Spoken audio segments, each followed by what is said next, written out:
Episode के start में एक लड़का बस में सर नीचे करके बैठा होता है। बस कंडक्टर उसके पास आता है और उससे पूछता है कि भाई आपने किधर जाना है। वो उसे कहता है कि उसे दुनियापुर जाना है और वो वहाँ का नया एसएचओ है। बस कंडक्टर उसे कहता है कि आपसे पहले भी काफी लोग आए और काफी चले गए, आप वहाँ जाके क्या कर लेंगे। एसएचओ कहता है कि हो सकता है कि वहाँ जाके मैं इस पर कुछ बदल दूं। एसएचओ की ये बात सुनकर बस कंडक्टर काफी हंसता है, कहता है कि ये बस दुनियापुर के बॉर्डर तक जाएगी, उसके आगे आपको खुद ही चल के जाना होगा। अगले सीन में एक लड़का कुछ लोगों के साथ बैठा हुआ पैसों का हिसाब किताब कर रहा होता है। वो लाला से कहता है कि आपने पैसे कम दिए हैं, बाकी के पैसे किधर हैं। लाला कहता है कि इस पर यही पैसे मिले हैं, बाकी के पैसे मैं अगले हफ्ते तक दे दूंगा। इतने में मलिक भी वहाँ पे आ जाता है। वो लड़का मलिक को बताता है कि इसने पैसे कम दिए और बाकी के पैसे ये अगले हफ्ते देगा। लेकिन मलिक के पूछने पे लाला फौरन से अपनी जेब से दूसरे पैसे निकाल के भी मलिक को दे देता है। ये देखकर वो लड़का गुस्से से कहता है कि मैंने भी तो पैसे ही मांगे थे, तो तुमने मुझे क्यों नहीं दिए। लाला कहता है कि मैं मलिक साहब के साथ तो गद्दारी नहीं कर सकता ना। जिस पे वो लड़का कहता है कि तुम्हारी नजर में मेरी बात की कोई अहमियत ही नहीं है, और वो उसको मारने लगता है। लेकिन मलिक उससे रोकता और कहता है कि छोड़ दो इसे। मलिक लाला को उसकी बेटी की शादी के लिए कुछ पैसे भी देता है और कहता है कि और चाहिए तो मुझसे ले लेना, और वहाँ से उठ के चला जाता है। अगले सीन में नायाब मलिक साहब से कहता है कि लाला को इस तरह जाने नहीं देना चाहिए था, इस तरह मेरी इज्जत कैसे होगी। मलिक नायाब को कहता है कि काम का बताकर इज्जत मांग रहे हो, इस तरह इज्जत नहीं होती। नायाब की दादी नायाब को समझाती है कि गोली से ज्यादा गोली चलने का डर अहम होता है, अगर डर होगा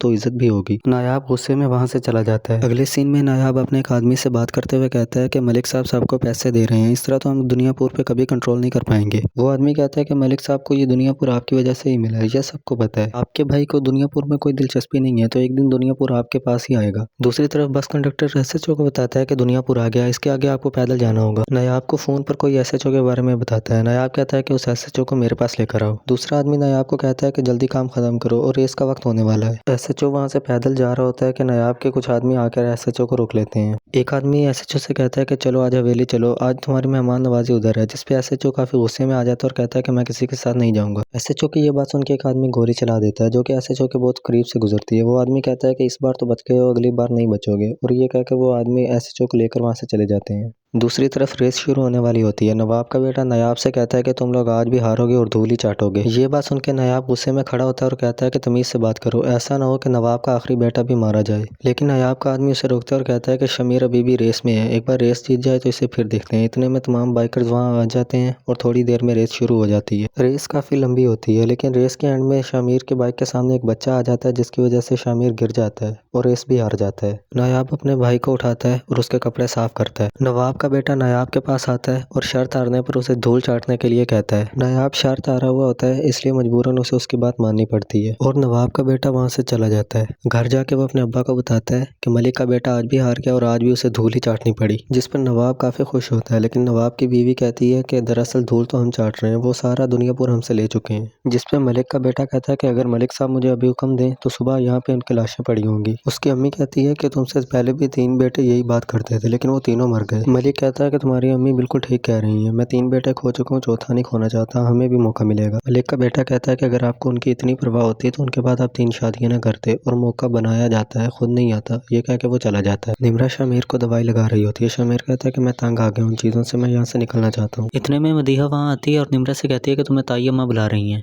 उन्हें कोई जरूरी काम होगा, तुम उनकी बात सुनो, दवाई मैं लगा देती हूँ। मदीहा शामिर को दवाई लगाते हुए पूछती है कि सुना है तुम रेस हार गए। शामिर कहता है कि हाँ, बच्चा सामने आ गया था, मैं उसकी जान तो नहीं ले सकता था। मदीहा कहती है कि मुझे अगर तुम्हारे लिए पूरी दुनिया की जान भी लेनी पड़ी तो ये सौदा बुरा नहीं है। शामिर कहता है कि मैंने कितनी बार मना किया कि मेरे साथ ऐसी बातें ना किया करो, और वो वहाँ से उठ के चला जाता है। अगले सीन में फरहाद अपनी बहन के पास आता है ना, उससे पूछती है कि भाई मेरे वीजा का क्या हुआ, या मैं फिर रिजेक्ट हो गई। कहती है कि भाई ये कैसी जिंदगी है, मैं तंग आ गई हूँ यहाँ से। फरहाद कहता है कि कैसी जिंदगी है, मतलब अच्छी तो है। अन्ना कहती है कि क्या खाक अच्छी है, कहीं आ जा नहीं सकते, हर कोई हमारे खून का प्यासा है। फरहाद उसे वीजा दिखाता है और कहता है कि तुम्हारा वीजा लग गया, तुम कल यहाँ से चले जाना। वीजा देख कर अन्ना काफी खुश होती है। अगले सीन में साहब की बीवी साहब के पास आती है और कहती है कि आपका रवैया नायाब के साथ इंतहाई सख्त है, आखिर वो हमारा बड़ा बेटा है और एक दिन उसी ने तो ये सब कुछ संभालना है। साहब कहता है कि बच्चे के हाथ में पतंग की डोर तो दी जा सकती है, लेकिन डोर टूटने पर बच्चे को जिम्मेदार नहीं ठहराया जा सकता। मैं सही वक्त आने पर सब कुछ उसके हवाले कर दूंगा। साहब की बीवी कहती है कि शामिर का क्या करना है, उसका ध्यान तो दुनियापुर पे है ही नहीं। साहब कहता है कि वो अभी बच्चा है, जिम्मेदारी पड़ेगी तो खुद ही समझ जाएगा, और बाकी मैं उससे खुद बात कर लेता हूँ। अगले सीन में फुरकान लाइट ठीक कर रहा होता है और मरियम उसे नीचे गिरा देती है। फुरकान पूछता है कि ये कैसा मजाक है। मरियम कहती है कि तुम्हें मेरी हर बात मजाक ही लगती है, जब मेरी शादी किसी और से हो जाएगी तो तब तुम्हें पता चलेगा, और अगले दिन उसे मिलने के लिए बुलाती है। फुरकान कमरे से बाहर आता है और उसका अब्बा उससे पूछता है कि तुम यहाँ क्या कर रहे हो। फुरकान कहता है कि मैं कमरे की लाइट ठीक कर रहा था। उसका अब्बू कहता है कि तुम यहाँ से जाओ, मैं घर आके तुमसे बात करता हूँ।